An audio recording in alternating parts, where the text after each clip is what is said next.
Netanyahu को गरिया दिया ट्रम्प ने, ये एक्सपेक्टेड था कि ऐसा होगा? देखो ये सही में गरियाया है कि नहीं? हाँ, गरिया है।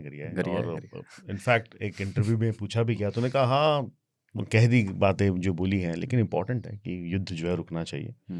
और वही बात हो जाती है फिर, जब पहले लोग कह रहे थे कि नेतन्याहू ही इस युद्ध में लेके गए ट्रम्प को, और अब रुक नहीं पा रहे हैं और नेतन्याहू अपनी मनमानी कर रहे हैं, तो हुआ वहाँ पर ना एफ वर्ड को मतलब सभी दुनिया में एफ बॉम्ब भी बोलते हैं। एफ बॉम्ब, हाँ, तो क्या है कि अमेरिका धमकी ईरान को देता है कि ये बॉम्ब गिरा देंगे, वो बॉम्ब गिरा देंगे, यही एफ बॉम्ब गिरा सकता है वो वही इधर उधर गिरा देता है, कभी किसी रिपोर्टर पे, कभी किसी नेतन्याहू पे।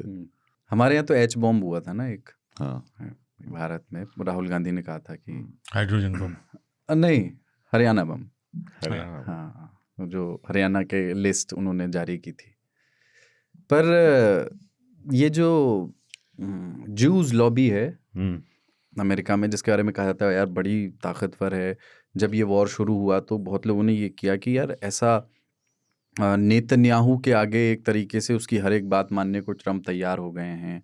क्या ये जूस लॉबी का असर है जो बहुत पावरफुल और रिच भी है वहाँ पर, या नेतन्याहू ने कैसे कन्विंस कर लिया है, कौन सा टोना टोटका कर दिया है कि नेतन्याहू ट्रम्प जो है उनकी सारी बातें मान रहे हैं और ईरान पे अटैक करने के लिए मान गए और सब चीज़ें।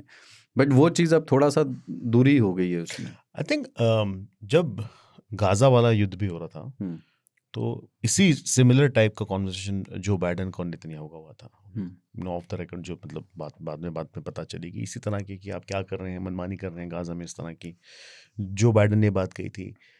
डेमोक्रेट्स जो हैं, जो बाइडेन की पार्टी के, उन्होंने काफ़ी डिस्टेंस बनाया भी है, जो हम अब जो लॉबी की बात कर रहे हैं वो सब।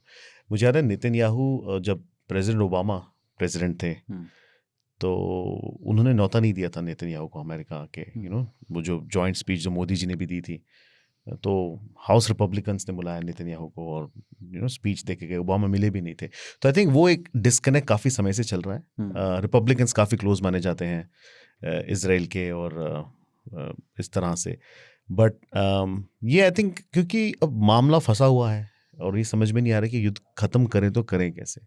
अब जब ईरान कह रहा है कि हम अगर आप रोकेंगे नहीं वहाँ पे लेबनान में तो हम नहीं मानेंगे, तो आई थिंक फंस चुके हैं। और वो आई थिंक फ्रस्ट्रेशन जो है प्रेसिडेंट डोनाल्ड ट्रम्प की, वो देखने को मिलती है। वहाँ की जनता में भी है फ्रस्ट्रेशन कि नहीं है? वहाँ तो ये हो गया ना कि चलिए थोड़ा जो उनका बेस है प्रेसिडेंट डोनाल्ड ट्रम्प का, वो तो तैयार है, मतलब समझता है कि चलिए है, ज़रूरी है, न्यूक्लियर वेपन्स नहीं होने चाहिए वो।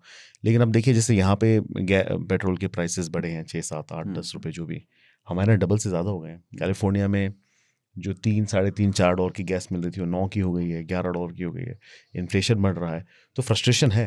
और प्रेसिडेंट डोनाल्ड ट्रम्प, जो हमें बताया गया था जब युद्ध शुरू हुआ था, तो 2 डेडलाइंस थी उनकी, जिन्होंने जो डिस्कस की थी इंटेलिजेंस कम्युनिटी, सॉरी, कहा था कि 4th of July was last deadline, और उससे पहले मेमोरियल डे।